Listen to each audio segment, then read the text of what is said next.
So let's talk about flow.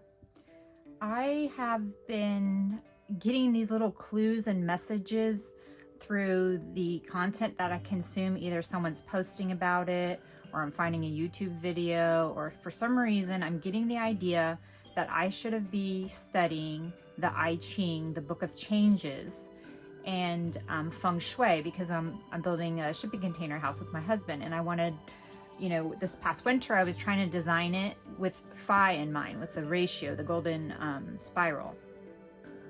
And a lot of things happened, so that kind of all got pushed on the side and it didn't seem like a priority. But I keep getting these clues that I need to study the I Ching and the flow of the Tai Chi and Feng Shui. So I got a message on my website yesterday. Somebody filled in a contact form and they started a correspondence with me asking how I saw the yin yang symbol in the fruit of life that I do, like how I work my my craft.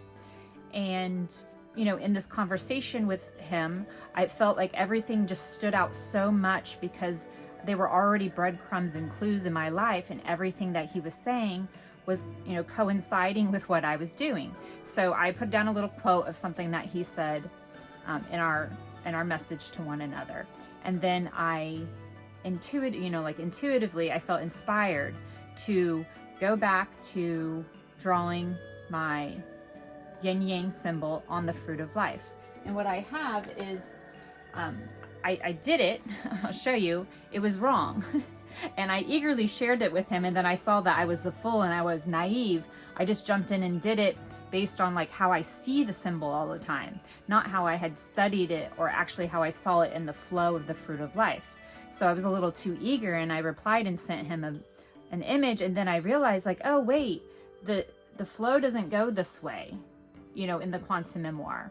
So I had to go and study it. So I started taking these notes, and I put his quote in here. I started taking notes on the Tai Chi, which is this yin yang symbol.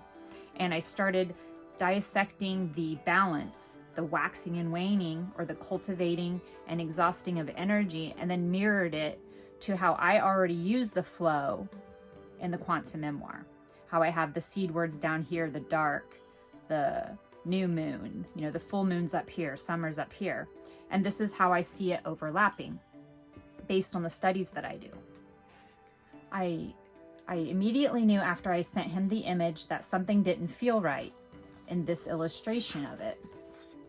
That my new moon this is actually how I had conceptualized it. I was working with the new moon energy, and then I was thinking it was bleeding into the full moon, and then the full moon faded back into winter. This is how my perception of this life cycle, how I had visualized it based on a very Western perception of how time moves like in a linear way, even though I'm working in a spiral and counterclockwise.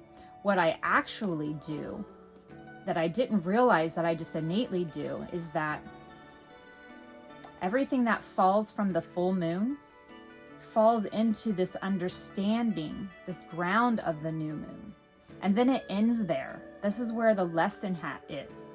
And then when I start my new moon, I'm not actually, taking this and moving it forward. I'm stepping into the yang energy. I'm not carrying the new moon energy. This is where everything is starting to blend into the yang. So where I've been starting, like, perceptually, my time cycles, I've been starting at the new moon, because that seems like that's what everybody does. They say, oh, set intentions at the new moon.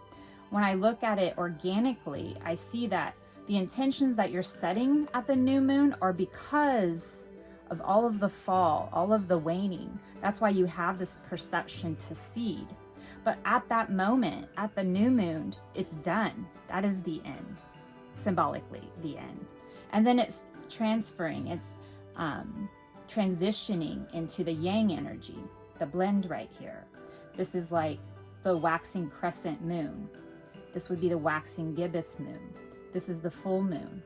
This is the waning gibbous, the waning crescent, and then the new.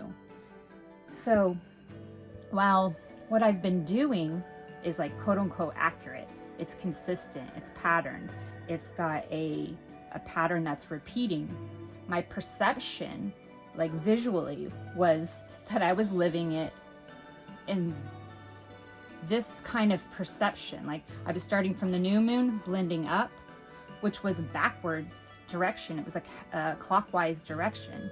And I don't work on a clockwise direction. I work on a counterclockwise direction. So for me, this is an accurate representation of how the energy is influenced or like infused through my growth pattern.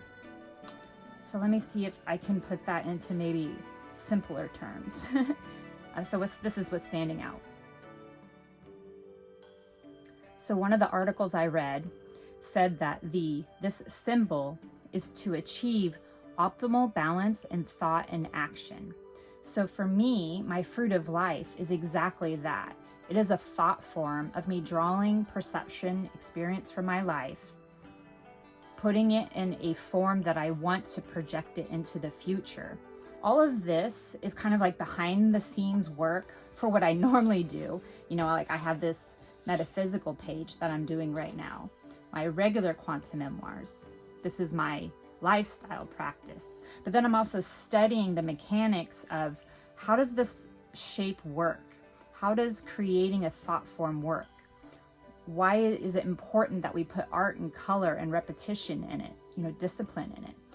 I'm collecting all of this information because eventually I want to be able to write a theory on my practice, like why it works for me or how it works for me.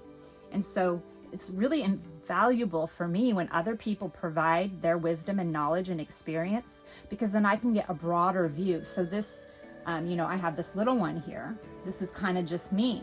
But by me doing it and sharing it, then I create a bigger picture that I can take in more information and then correlate it into my theory. And this is why I want to thank this gentleman, Tom, because he was one of these pieces that I was, here, let's go here. So I went back through my very first notebooks to find out when I started to use this fruit of life. I started using it for moon cycles so that I can manifest. So I studied the Tai Chi a little bit then, but we're talking a few years ago. I didn't have the savvy or the wisdom that I do now. So this is the shape that I had conceptualized my fruit of life within. You know, noon is at the top, summer is at the top, the light is at the top, and darkness is at the bottom. And then you have spring, and then you have fall.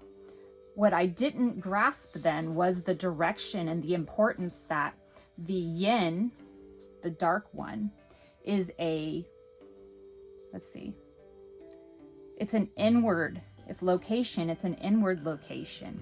It's a downward movement. The yang is an upward movement. But and here I had yang being a downward and the yin being upward. So this was inaccurate to the actual expression of how I live my life and how I work my art. So this is such a gift that this gentleman gave me, even though he was asking me questions. He's provided a gift for me to see this in a whole new way. And then through that exchange, he inspired this word perhaps, a word that I use all the time, that I should consider a vertical movement of my pattern. And I've just been so looking at it as such a one plane, flat object. And I think that that might be what I love about Karen's work at Creative Soul Journeys, is that she puts a depth. So you almost see it like a tree that would be growing up, or ladders that go up. Like her art expresses the vertical movement in the thought form, where typically mine are very flat or like really short, kind of third dimensional. So I have this new idea that he's given to his quote. This was his pondering to me. It represents a vertical dimension to the horizontal manifestation dynamic in my 13 element model. So what I wanted to do is I want to start applying each yin yang in each one of these spheres and see if that tells me a different story if I relate it to the actual seed word. So what I want to do is I want to go deeper into the symbolism and the connection of patterns between these two different forms. which makes me think of something else. So one of the articles that I had read online about the yin yang symbol was that yang represents, this is yang, represents function, and yin represents form. And so for me, what I see is that the fruit of life, all of the spheres, represent the form, the thought form. That's the thing I post about all the time. That's what you see. But what you don't see in my form is the function of it, which is Metatron's cube. It's each one of these spheres have a dot in the middle. And if you connect all of the lines from all of the spheres, there's a cube shape that emerges. And that's called Metatron. And he is the function behind the form that I do. And so within my symbolism of that in the quantum memoir, it's also reflected in the form and function of the yin yang symbol itself. So what I'm going to do is I'm going to take all of these studies. I'm going to study the I Ching. I think I might have some people that I'm going to be collaborating with to actually apply it to the quantum memoir, and then just see what unfolds from here. So when I first did my my very first moon chart, based on studying the quantum memoir, using the quantum memoir, I should say, I was looking at moon charts, and so I put it in the astrological wheel. But what I did is I used the seed words that I used at the time to create the flow that I saw in the fruit of life. But I put it in just one sphere because this was the concept that I saw everybody doing. And then after this first month, I realized, oh, this isn't for me. This doesn't work for me. I want to put it in the big sphere of the fruit of life. And so I looked and studied this symbol, but I evidently didn't study it well enough to realize that the downward yin was actually moving upward. And so that I had a reverse in the energy that I was actually perceiving, even though when I was writing it on the paper, I was doing it correct. My perception was backwards. So now my perception will flow with these. Look at the difference in the study that I did, the notes that I did, how much more in depth they are. So now I'm going to flow with the traditional concept of the balance between the yin and yang. So let's look at the representation, sort of how I see it. I'm gonna go through this list that I have over here of yin and yang. I don't know if they're manifest items. I don't know. It's a list that I found online, and all of my citations are in the Molly Muse's Metaphysical Matters space on the collective, if you want to find where I actually pulled this information from. But how I see this fruit of life form that I use, overlaid with the representation of the Tai Chi, is that the yin is at its largest, most concentrated density space down here. And this for me is this axis, this branch or fractal or arm, is darkness, it is winter, it is cold. I'm going to go over some of the other words that they use. It is the moon, it is midnight, it is the hidden world, the invisible world, it's the densest matter, it's the downward direction, it's draining, it's yielding and passive. What this location is the inward location. This is where we come to when we seed our ideas. Like, this is when everybody sets intentions. That is true. But then we go into the spring. We start moving into spring over here. So this is the spring equinox for me. This is the first quarter moon for me in the practice that I do. So this is when the yang energy is starting to get to its, fruition, its largest expansion. So the difference now is that when I do my seeds, my new moon intentions, my new moon observation, that's it. That's the end of the cycle. I'm going to try to starting my moon cycles in the waxing crescent, activate arm or fractal of the fruit of life pattern that I use. And then we move up into the waxing gibbous. So then let's look at the representation from up here as I use it. This would be the light. This would be summer. This would be hot, day, heat, manifest, let's see, this is an upward motion. This is feeling. This is active expression. This is standing firm. This is outward looking. So this is sort of the apex, the abundance of the entire growth cycle as I use it.